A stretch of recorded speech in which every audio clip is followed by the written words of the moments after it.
Hello everyone, I am back for my Sunday dinner episode, and today I want to make shrimp gumbo. I know, the first time I made shrimp gumbo was I was working on the set of a play called Spoon, Bread, and Strawberry Wine back in the 90s, and the thing we had to do was make chicken gumbo every night, and it was a dinner theater, and we served chicken gumbo and spoon bread every night. So my kids grew up sitting under the chef's table in the kitchen while I made this gumbo. Alright, so my method of making gumbo may be a little different than other folks's.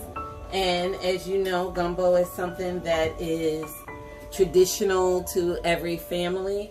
So in my recipe, the first thing we do is saute all of your vegetables and your sausage. And we saute that to flavor the oil. So the first thing I'm gonna do, I don't know if this oil is hot yet, it's not. Let me turn it up a bit. The first thing I'm gonna do is saute. I'm gonna put the sausage in first and let that cook for about 2 or 3 minutes, and then I'm gonna put in the onions, the bell peppers, and the okra and garlic and let them saute with it. Then I'm gonna take that out of the oil, and I'm using a local Pennsylvania sunflower oil from Susquehanna Mills. No, they are not paying me, but hey, I believe in supporting local. Alright, so Susquehanna Mills, this is for you. So we're gonna take, it's getting hot now, I can hear it sizzling. Take this andouille, it's chicken andouille sausage. And andouille sausage is a spicy sausage that has quite a bit of heat to it. I would not use a sweet sausage in this, but you can find sausages that are a little bit milder. As we get rid of stuff, I will move stuff over so you can see it better, and hopefully you can see my pan.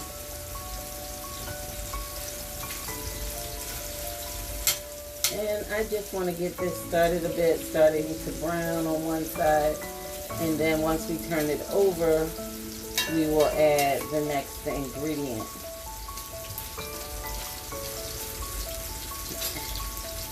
And the next ingredient will be our onions.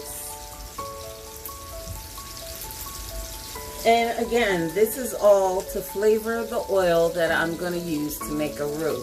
Now, what is a roux? A roux is a flour and oil mixture that is browned to cook out the flour flavor. The longer you cook it, the less flour flavor and the more nutty flavor you have. So let me add my onions. I'm using red onions, but you don't have to. You can use white or yellow or, you know,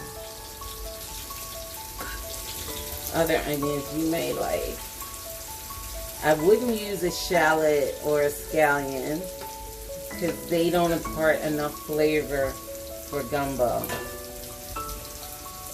Now, yes, it seems like a lot of onions,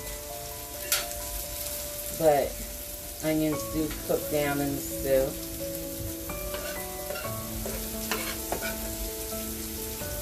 And I am going to let mine cook for a little bit.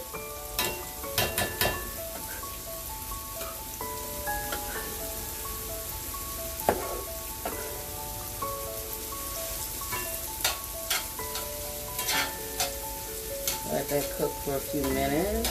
The sausage had begun to brown. The next thing we're going to add, let me get a little closer, is our bell pepper.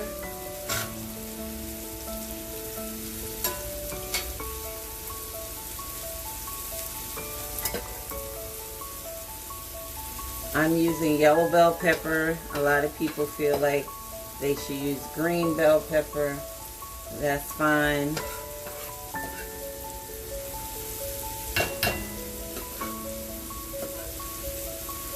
I like the colored bell peppers, especially orange and yellow, because they add a certain bit of sweetness.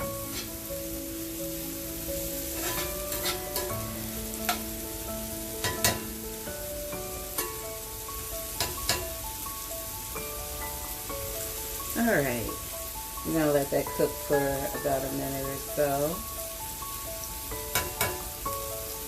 And then we're going to add the okra. We're going to add the garlic last. But right now, this is looking pretty nice. I like the way it looks. The one thing about gumbo is always a colorful dish. Alright, so let's start adding the okra. Now, a lot of people say, oh, I can't stand okra, it's slimy. Well, let me say this, that when you saute it like this, you get rid of the slime. It cooks right out. So this dish by no means won't be slimy. There will be no slime or anything like this. So we're gonna let that cook down for a few minutes. I'm gonna add some salt and pepper to this. Why? Because you want all the layers to be salted and peppered and seasoned. Gumbo is a highly seasoned dish, so we're gonna add some pepper. Yeah, and that adds up to about half a teaspoon of fresh ground pepper. And we're going to add some sea salt.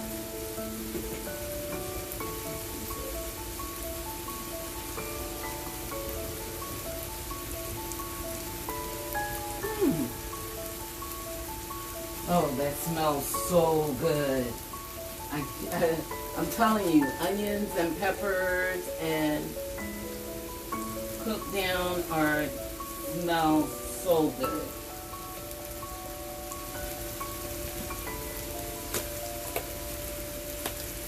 So we're going to add a little sea salt.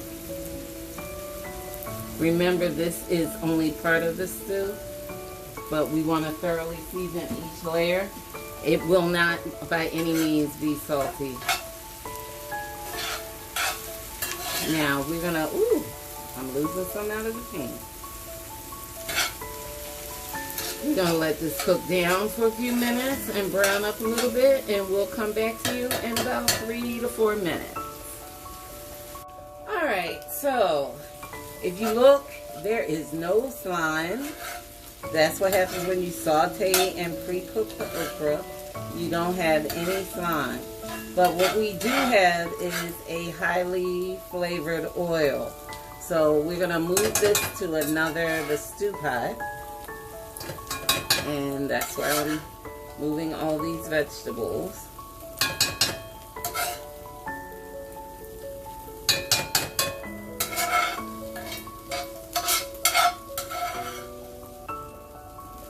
And then we're going to add a little bit more oil to get our ratio correct. But I trust me, there's a lot of flavor already in this oil.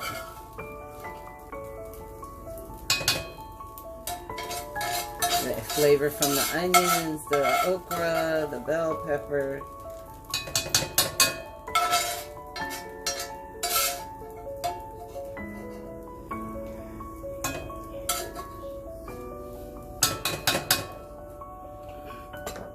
So I'm going to add a little bit more oil, about 2 tablespoons. I'm going to bring my heat up a bit, and then I'm going to add my flour. This is 4 tablespoons of flour to make this roux. Now I'm going to get my heat-proof spatula, and I'm going to use it to cook this roux down.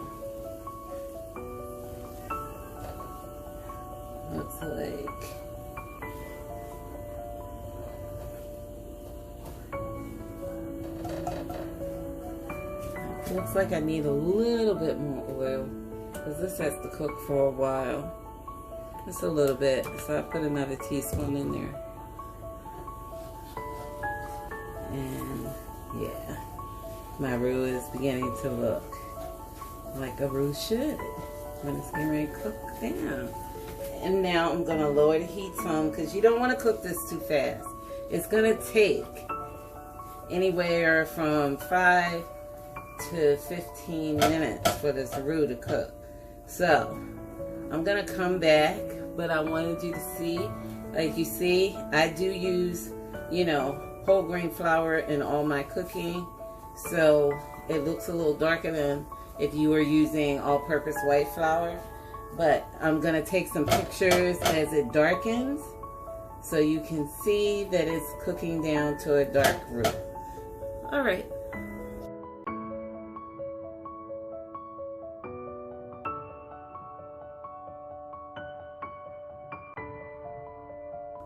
Okay, we're back, and I wanted to show you a close-up of our roux.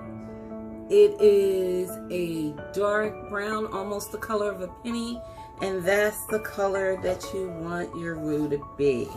We also have a 4 cups of chicken stock. Well, actually, this is a shrimp and vegetable stock. You could use chicken stock if that's what you like.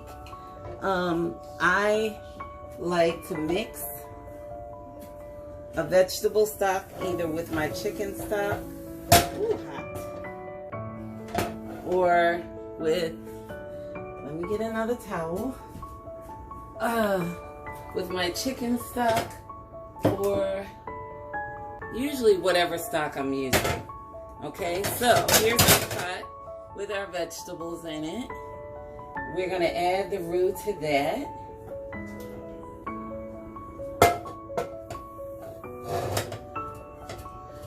And we're gonna add the roux and our seasonings. I love this spoonula because it really cleans my pan out. Gets every drop. Yes. This cast iron is hot, but it does a great job. So I have the roux mixed in with my vegetables. I'm going to add my 4 cups of stock, 1 cup of tomatoes,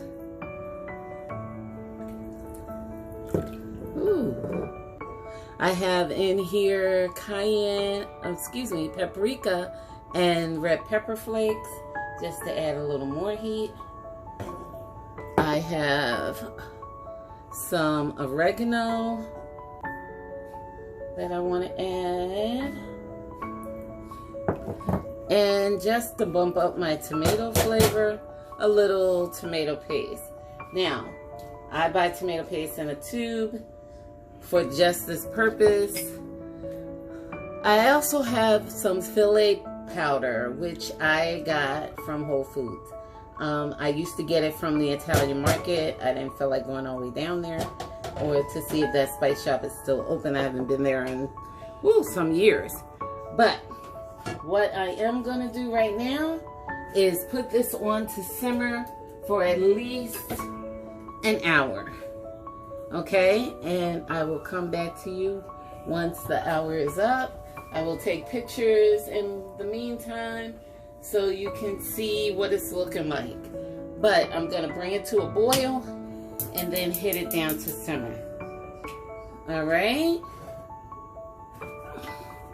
So just so you can get a good look at this, let me clean up a little bit.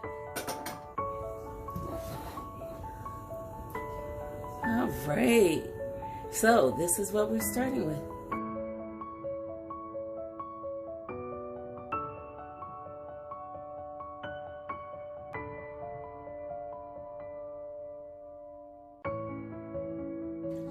Hello, we're halfway through our hour's worth of simmering, and as you can see, the okra is breaking down. It's beginning to thicken some. So at this point, I'm going to add my filet, which acts as a super thickener. And it does impart some flavor. And we're just going to mix it in and let it continue to simmer. We usually serve this with some white rice, and I'm putting that rice on to cook right now. Usually when there's about 30 minutes left in the cooking, because rice takes about 20 minutes. So I'll see you when it's all done. Okay, we're at the end, and it's nice and thick. It smells amazing. And we have about quarter pound of shrimp. Now, the shrimp cooks in about 4 minutes. So we're just gonna add that shrimp in about 4 minutes. Our gumbo will be ready.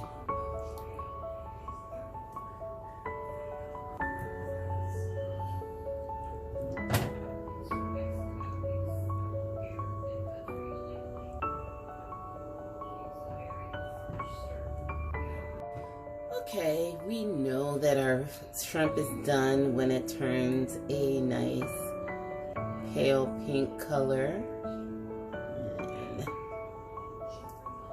And we don't want it to overcook. But our gumbo is done. I tasted it. It is amazing.